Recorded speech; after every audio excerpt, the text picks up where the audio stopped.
subcommittee be permitted to sit with the subcommittee at today's hearings and ask questions? Without objection, so ordered.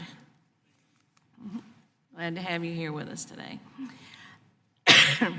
Before we get started on the purpose for today's subcommittee hearing about federal buildings and how to make them more resilient and energy efficient, I want to take a minute just to make a statement to address the comments that were made by the President this morning that directly impact and threaten this subcommittee's work. I want to start by saying, as you all in this room know, and we on the committee know, the nation's infrastructure is crumbling. As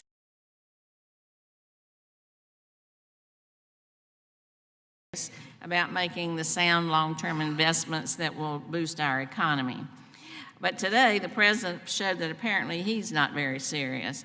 In fact, he said he won't work with Congress on any legislation, much less infrastructure, even if it benefits this country, unless Congress ignores its constitutional responsibility to carry out oversight of the administration.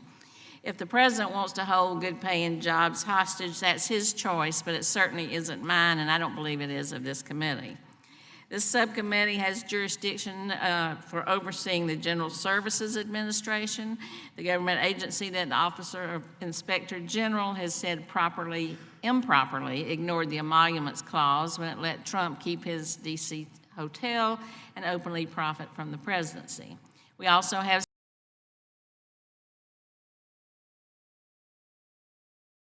relocating its headquarters, thereby preventing a potential hotel competitor from moving in. The President wants to present us with a false choice between legislating and investigating.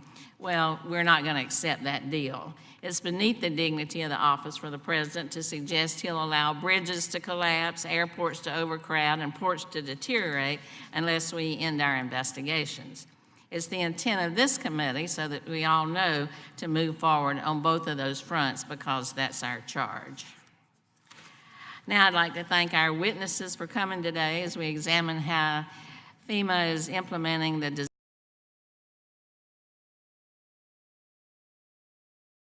emergency management workforce on the eve of wildfire and hurricane seasons. Over many years and through several catastrophic disasters, this subcommittee has worked well with FEMA and the broader emergency management stakeholder community to examine the challenges that our nation faces as natural disasters continue to strike with more frequency and greater intensity. The result, as you all know, of DRRA is a transformative update of the Stafford Act. Regardless of one's position on climate change, it's impossible to ignore the data and dispute the rising cost of natural disasters and the fact that investments can be made to create greater resiliency in our buildings across the country. The impacts of these disasters, whether it's more rainstorms, devastating tornadoes, longer flood seasons, stronger hurricanes that barrel further inland, extremely large and intense wildfire complexes, all need to be addressed because they threaten the health and safety of tens of millions of Americans and the economic welfare of our communities. With DRRA, Congress has signaled the importance of building resiliency so that Americans and communities impacted by disasters are able to get back up on their feet again with a minimal loss to lives and property. We all learned in kindergarten that an ounce of prevention is worth a pound of cure, and DRRA is the statutory embodiment of that embroidered pillow on your grandmother's sofa.